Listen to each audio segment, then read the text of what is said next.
Ele não apresenta para nós um bolo açucarado. O Evangelho não é um tiramisu, não é. Não é também uma gelatina, não é. Não. Ele se apresenta a nós com uma dura notícia. Ele se apresenta a nós com a verdade que fere, que machuca, que agoniza.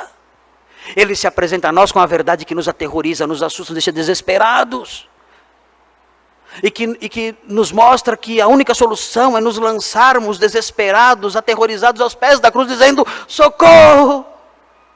Socorro! Salva-me! É assim que o Evangelho se apresenta. Não é como o Evangelho açucarado dos falsos mestres. Não é como o Evangelho cheio de florzinhas que vemos aqui, a que Paulo se refere nesse capítulo. Não. É o Evangelho que diz: nós estamos perdidos, separados de Deus, mortos em nossos delitos e pecados. Essa é a nossa condição. É isso que o Evangelho diz. Ele não se aproxima de nós sutilmente, com palavrinhas: meu filho, meu queridinho. Não, não. Ele diz a verdade sobre nós. E depois de apresentar a terrível notícia de que estamos perdidos, sem esperança alguma, ele diz: mas o Senhor Deus, na sua misericórdia sem fim, e sem que nós merecêssemos, nos amou e enviou o seu Filho para sofrer toda a punição dos nossos pecados. E ele veio aqui e viveu aqui sem pecado. Ele nunca pecou. Dolo algum jamais se achou em sua boca. E ele foi morto. Nós deveríamos morrer. O salário do pecado é a morte. Nós deveríamos receber esse salário. Mas ele o recebeu em nosso lugar. E hoje ele diz: aquele que vem a mim, eu de modo nenhum lançarei fora. Todo que crê em mim não morrerá eternamente, mas terá a vida eterna. Hoje ele diz isso a nós, pecadores, mortos, separados de Deus por nossos delitos e pecados. Ele diz isso. Nós estamos perdidos, mas o seu Filho, o Filho de Deus, veio aqui, morreu em nosso lugar, e hoje, quem crê nele será salvo. Essa é a mensagem do Evangelho.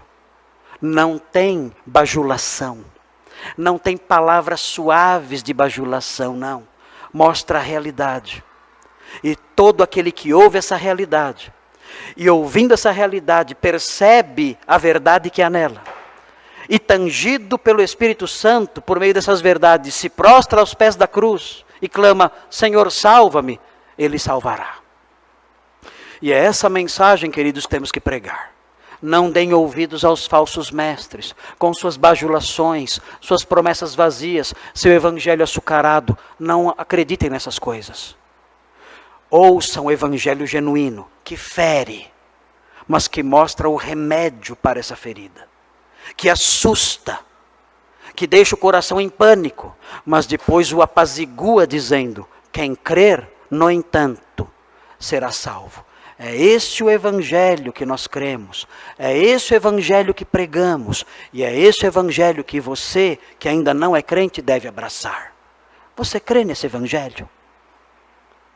Você crê nesse evangelho? Ou você está buscando palavras suaves e lisonjas? Se você está buscando palavras suaves e lisonjas, você vai encontrar muitas. Há muitos pregadores de palavras suaves e lisonjas. Mas essas palavras, essas mensagens não salvam ninguém. Você tem que se curvar ao evangelho verdadeiro, sem palavras suaves, sem lisonjas. O evangelho que assusta, aterroriza, mas mostra a seguir a saída, mostra a seguir a salvação, e se curvar a ele dizendo: Senhor, eu creio nesse evangelho, salva-me.